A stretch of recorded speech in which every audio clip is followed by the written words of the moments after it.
ॐ कूजन्तं राम रामेति मधुरं मधुराक्षरम् आरुह्य कविता शाखां वन्दे वाल्मीकिकोकिलम्। वाल्मीकिर्मुनिसिंहस्य कवितावनचारिणः शृण्वन् रामकथानादम् को न याति परां गतिम्।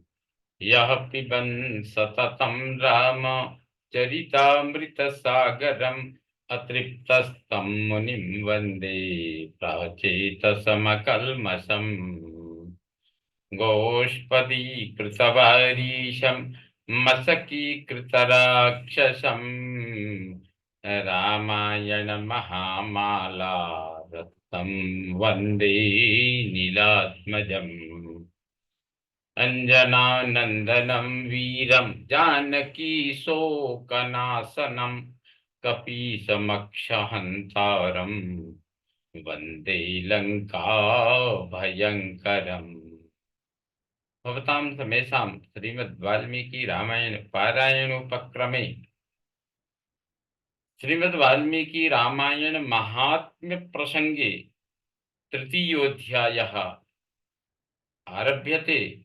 इस अध्याय में माघ मास में रामायण श्रवण का फल, राजा सुमति और सत्यवती के पूर्व जन्म का इतिहास, यह सब वर्णन वर्णित है।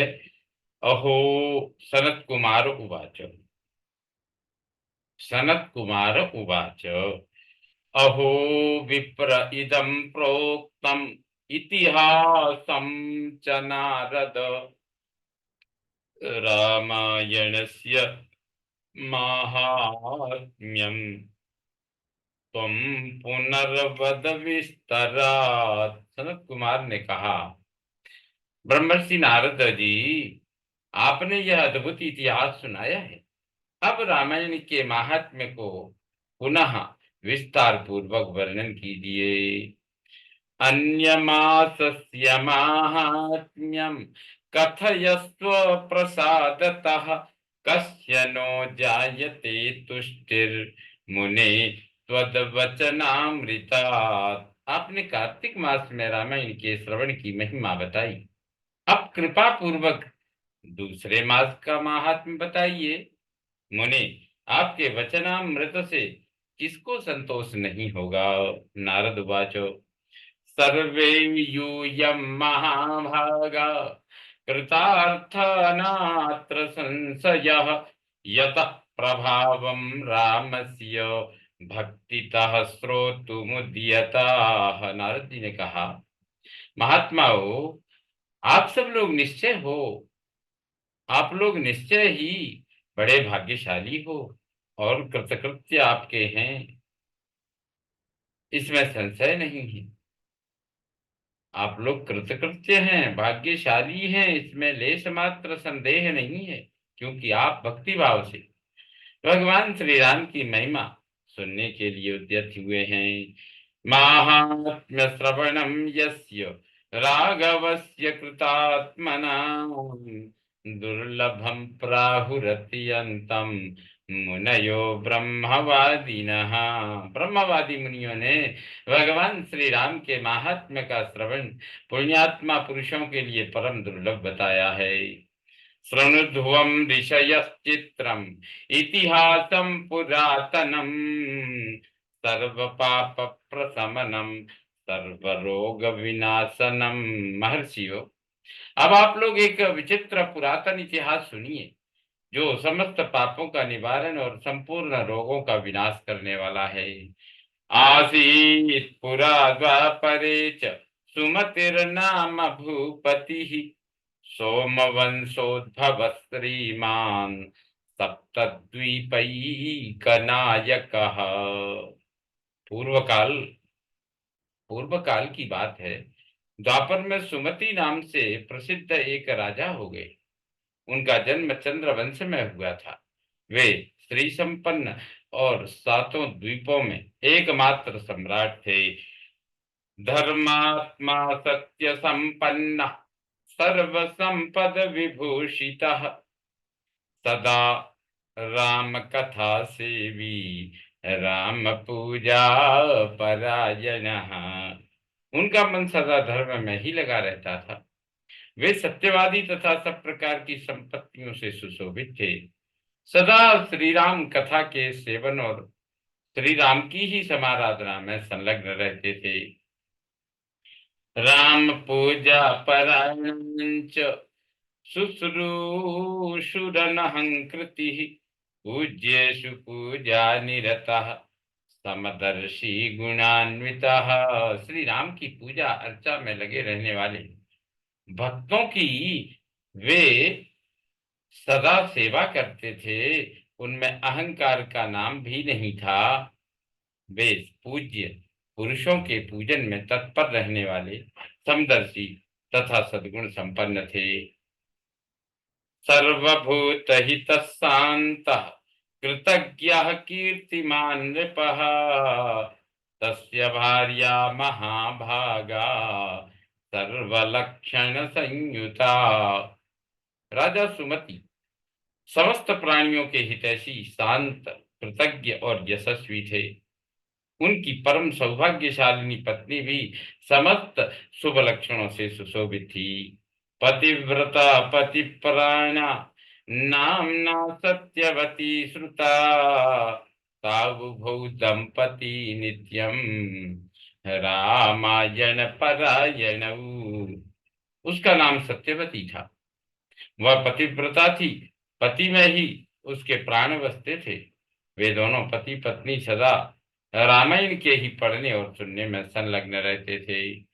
अन्नदान रतौ नित्यं जलदान परायणौ तडागा राम वावा तडागा राम वाप्यादीन असंख्यातान्विते नतु। सदा अन्न का दान करते और प्रतिदिन जलदान में प्रवृत्त रहते थे। उन्होंने असंख्य पोखरों, बगीचों और बावड़ियों का निर्माण कराया था। सोपि राजा महाभागो रामायण परायणः वाचैच्छृणुयाद्वापि भक्ति भावेन भावितः। महाभागो महाभाग राजा सुमति भी सदा रामायण के ही अनुशीलन में लगे रहते थे। वे भक्ति भाव से भावित हो रामायण को ही वाचते अथवा सुनते थे। एवं राम परम नित्यम राजानं धर्म कोविदम तस्य प्रियां सत्यवतीं देवा अपि सदा स्तुवन्। इस प्रकार वे धर्मज्ञ नरेश सदा श्री राम की आराधना में ही तत्पर रहते थे। उनकी प्यारी पत्नी सत्यवती भी ऐसी ही थी। देवता भी उन दोनों दंपत्ति की सदा भूरी भूरी प्रशंसा करते थे।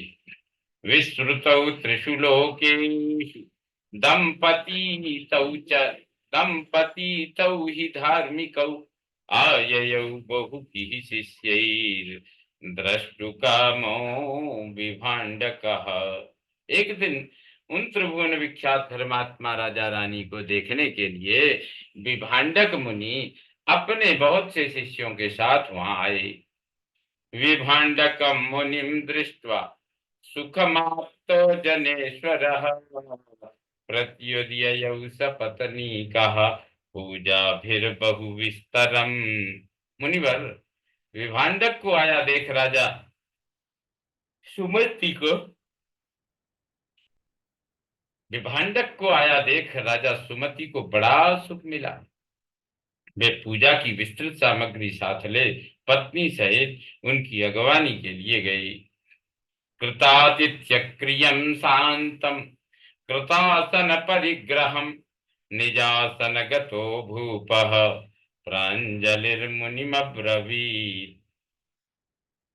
जब मुनि का अतिथि सत्कार संपन्न हो गया और वे शांत भाव से आसन पर विराजमान हो गए, उस समय अपने आसन पर बैठे हुए भूपाल ने मुनि से हाथ जोड़कर कहा, राजोवाच भगवन् कृतकृत्योऽद्य त्वदभ्यागमने नभो ततामागमनं सन्तः प्रशंसन्ति सुखावहम्। राजा बोले, भगवान, आज आपके शुभागमन से मैं कृतार्थ हो गया, क्योंकि श्रेष्ठ पुरुष संतों के आगमन को सुखदायक बताकर उसकी प्रशंसा करते हैं। यत्र स्यान् महतां प्रेम तत्र स्युः सर्व संपदः तेजः कीर्तिर्धनम पुत्र इति प्राहुर्विपश्चितः। जहाँ महापुरुषों का प्रेम होता है वहां सारी संपत्तियां अपने आप उपस्थित हो जाती हैं। वह तेज, कीर्ति, धन और पुत्र सभी वस्तुएं उपलब्ध होती हैं, ऐसा विद्वान पुरुषों का कथन है। तत्र वृद्धिं गमिष्यन्ति श्रेयांस्यनुदिनं मुने यत्र सन्तः प्रकुर्वन्ति महतीं करुणां प्रभो। मुने, प्रभो, जहाँ संत महात्मा बड़ी भारी कृपा करते हैं वहां प्रतिदिन कल्याणमय साधनों की वृद्धि होती है। यो मूर्ध्नि धारयेत् ब्रह्मन् विप्रपाद तलोदकम् सस्नातो सर्वतीर्थेषु पुण्यवान नात्र संशयः। ब्रह्मन, जो अपने मस्तक पर ब्राह्मणों का चरणोदक धारण करता है उस पुण्यात्मा पुरुष ने सब तीर्थों में स्नान कर लिया, इसमें संशय नहीं है। मम पुत्राश्च दाराश्च संपदश्च समर्पिता समाज्ञापय शांतात्मन् वयं किंकरवाणि ते। शांत स्वरूप महर्षि, मेरे पुत्र पुत्री, पत्नी तथा सारी संपत्ति आपके चरणों में समर्पित है। आज्ञा दीजिए, हम आपकी क्या सेवा करें। इत्थं वदन्तं भूपं तं स निरीक्ष्य मुनीश्वरः प्रसन्नकरेण राजानं प्रत्युवाचाति हर्षितः। ऐसी बात कहते हुए राजा सुमति की ओर देखकर मुनीश्वर विभांडक बड़े प्रसन्न हुए और उन्होंने अपने हाथ से राजा का स्पर्श करते हुए कहा, ऋषि रुवाच राजन यदुक्तं भवता तत्सर्वं त्वत्कुलोचितं विनयावनता सर्वे परम श्रेयो भजन्ति ही। ऋषि बोले, राजन, तुमने जो कुछ कहा है वह सब सुनकर वह सब तुम्हारे कुल के अनुरूप है। जो इस प्रकार विनय से झुक जाते हैं वे सब लोग परम कल्याण के भागी होते हैं। प्रीतोस्मि तव भूपाल सन्मार्ग परिवर्तिनः स्वस्ति तेस्तु महाभाग यत् पृच्छामि तदुच्यताम्। भोपाल, तुम सन्मार्ग पर चलने वाले हो, मैं तुम पर बहुत प्रसन्न हूँ। महाभाग, तुम्हारा कल्याण हो। मैं तुमसे जो कुछ पूछता हूँ उसे बताओ। हरिसंतोष का न्यासन पुराणानि बहून्यपि माघे मासि चोद्यतोऽसि माघे मासि चोद्यतोऽसि रामायण परायणः सौभार्यापि साध्वीयं नित्यं रामपरायणा किमर्थमेतद् वृत्तान्तं यथावद् वक्तुमर्हसि।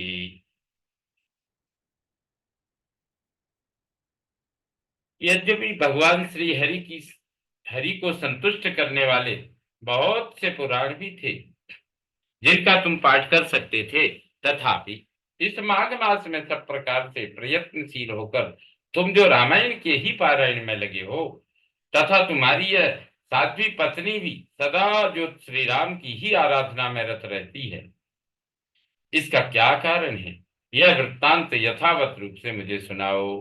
राजोवाचो शृणुस्व भगवान् सर्वं यत् पृच्छसि वदामि तत् आश्चर्यं यद्धि लोकानां आवयोश्चरितं मुने। राजा ने कहा, भगवान, सुनिए, आप जो कुछ पूछते हैं वह सब मैं बता रहा हूँ। मुने हम दोनों का चरित्र संपूर्ण जगत के लिए आश्चर्यजनक है। अहमासम पुरा शूद्रो मालतिर्नाम सत्तमा कुमार्ग निरतो नित्यम सर्वलोकाहिते रतः। साधु शिरोमणि, पूर्व जन्म में मालती नामक सूत्र था, सदा कुमार्ग पर ही चलता था।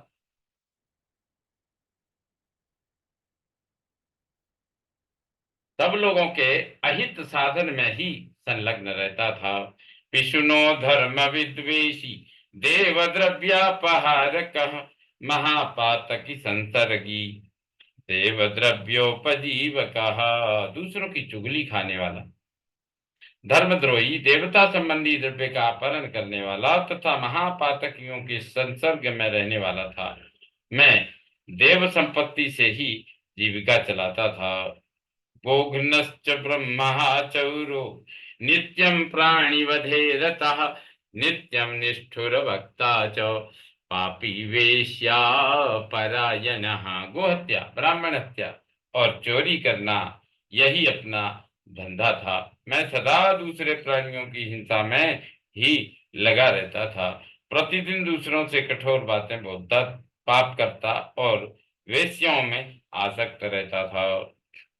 किंचित काले स्थितो ह्येवम् अनादृत्य महद्वचः सर्वबंधु परित्यक्तो दुखी वनमुपागमम्। इस प्रकार कुछ काल तक घर में रहा। फिर बड़े लोगों की आज्ञा का उल्लंघन करने के कारण मेरे सभी भाई बंधुओं ने मुझे त्याग दिया और मैं दुखी होकर वन में चला गया।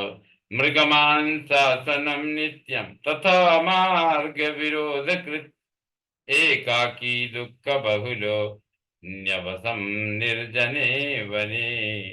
वह प्रतिदिन मृगों का मांस खाकर रहता था और कटी आदि बिछाकर लोगों के आने जाने का मार्ग अवरुद्ध कर देता था।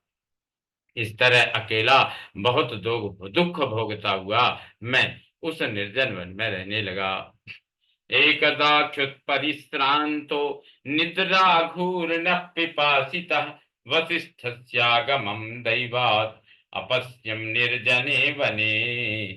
एक दिन की बात है, मैं भूखा प्यासा थका मांदा निद्रा से झूमता हुआ एक निर्जन वन में आया। वहां दैव योग से वशिष्ठ जी के आश्रम पर मेरी दृष्टि पड़ी।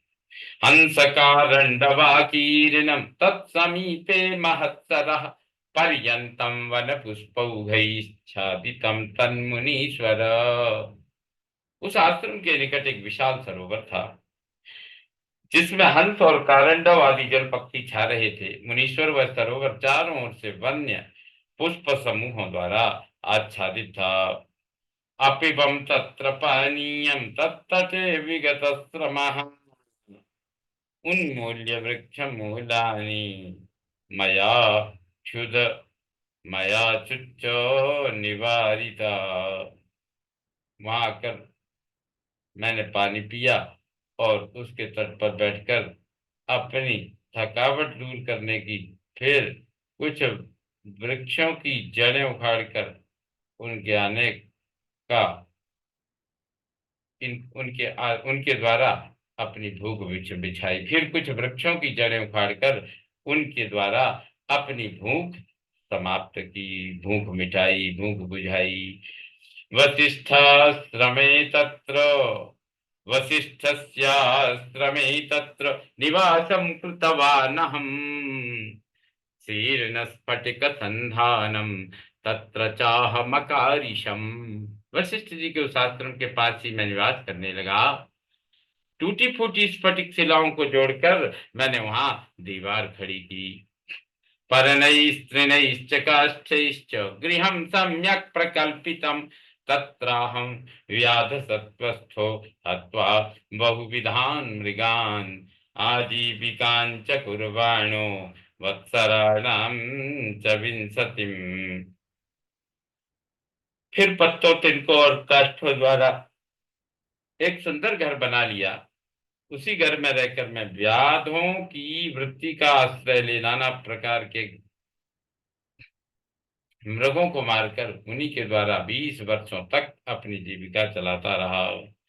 अथेयमागता साध्वी विंध्य समुद्भवा निषाद कुल संभूता नामना कालीति विश्रुता बंधुवर्गै परित्यक्ता दुखिता जीर्ण विग्रहा।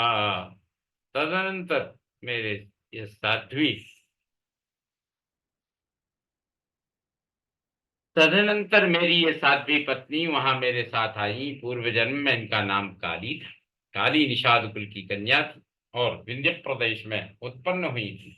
उनके भाई बंधुओं ने उसे त्याग दिया था। वह दुख से पीड़ित थी। उसका सारा शरीर वृद्ध हो चला था। ब्रह्मन् क्षुत्र परिश्रांता शोचंती भोक्ति कीम क्रियाम दैव योगात् समायाता भ्रमंती विजने वने। ब्राह्मण वह भूख प्यास से शिथिल हो गई थी और इस सोच में पड़ी थी कि भोजन का कार्य कैसे चलेगा। दैव योग से घूमती घामती वह उसी निर्जन वन में आ पहुंची जिसमें मैं रहता था। मासे ग्रीष्मे च तापार्ता यन्तस्ताप प्रपीडिता इमाम दुखवतीम दृष्ट्वा जाता में विपुला घृणा। गर्मी का महीना था। बाहर से धूप सता रही थी और भीतर मानसिक संताप अत्यंत पीड़ा दे रहा था। इस दुखिनी नारी को देखकर मेरे मन में बड़ी दया आई। मया दत्तम जलम चास्यै मांसम वन फलम तदा गतश्रमा सा पृष्ठा मया ब्रह्मन् यथा तथम। मैंने इसे पीने के लिए जल तथा खाने के लिए मांस और जंगली फल दिए। ब्राह्मण काली जब विश्राम कर चुकी तब मैंने उससे उसका यथावत वृत्तांत पूछा।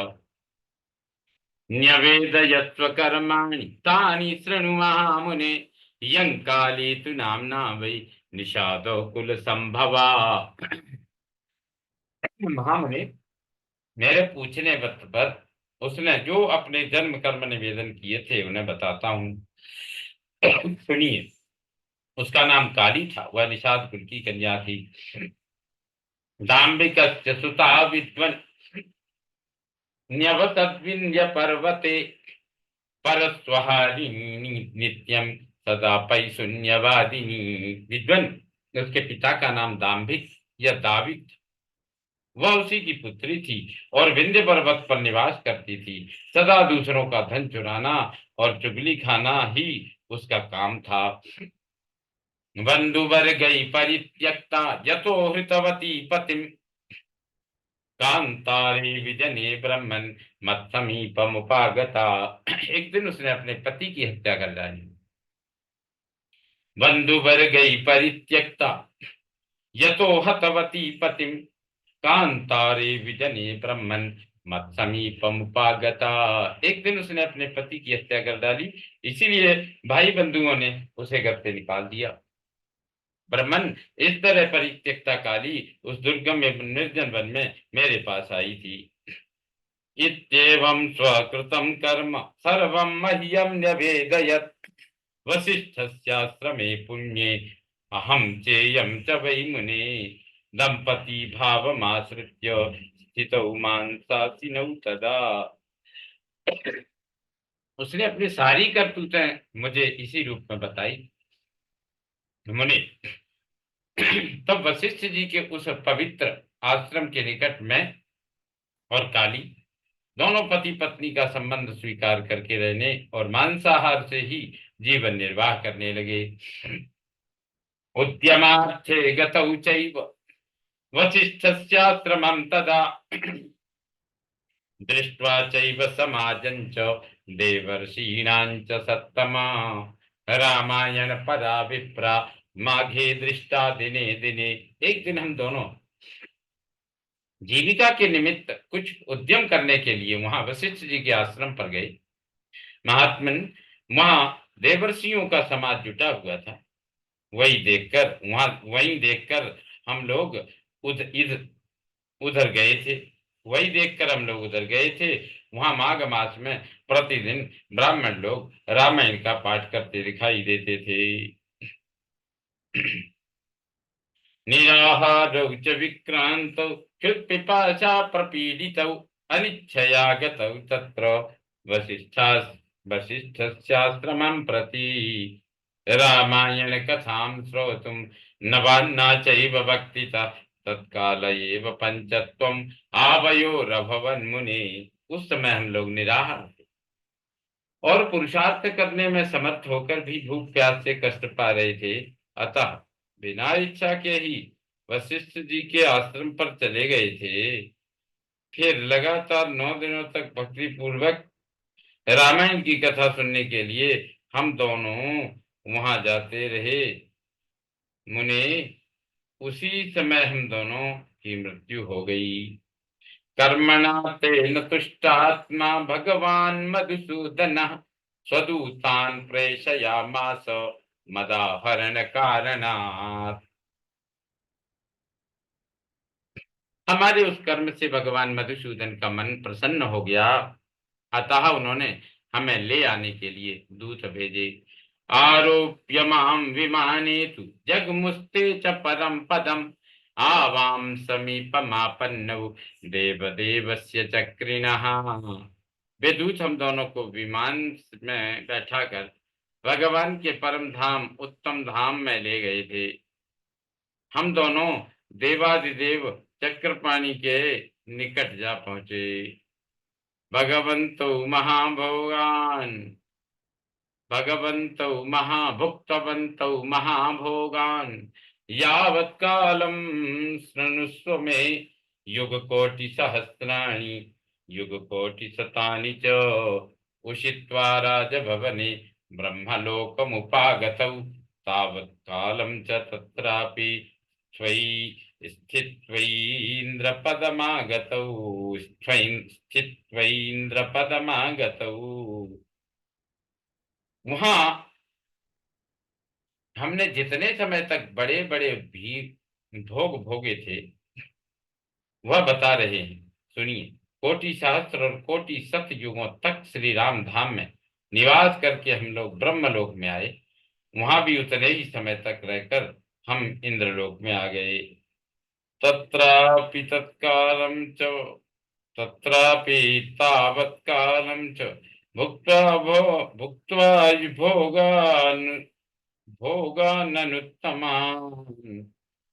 तत्रापि तावत्कालं च भुक्त्वा भोगाननुत्तमान् ततः पृथिवीं वयं प्राप्ता क्रमेण मुनिसत्तमा। मुनिश्रेष्ठ, इंद्रलोक में भी उतने ही काल तक परम उत्तम भोग भोगने के पश्चात हम क्रमशः इस पृथ्वी पर आए हैं।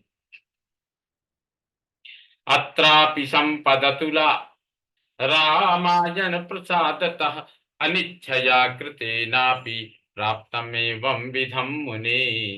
यहाँ भी रामायण के प्रसाद से हमें अतुल संपत्ति प्राप्त हुई है मुने। अनिच्छा से रामायण का श्रवण करने पर भी हमें ऐसा फल प्राप्त हुआ है। नवान्ना किल श्रोतव्यम रामायण कथामृतम भक्ति भावेन धर्मात्मन जन्म मृत्यु जरापहम। धर्मात्मन, यदि 9 दिनों तक भक्ति भाव से रामायण की अमृतमयी कथा सुनी जाए तो वह जन्म जरा और मृत्यु का नाश करने वाली होती है। अवसेनापि यत्कर्म कृतं तु सुमहत्फलं ददाति शृणु विप्रेन्द्र रामायण प्रसादतः। विप्रवर, सुनिए।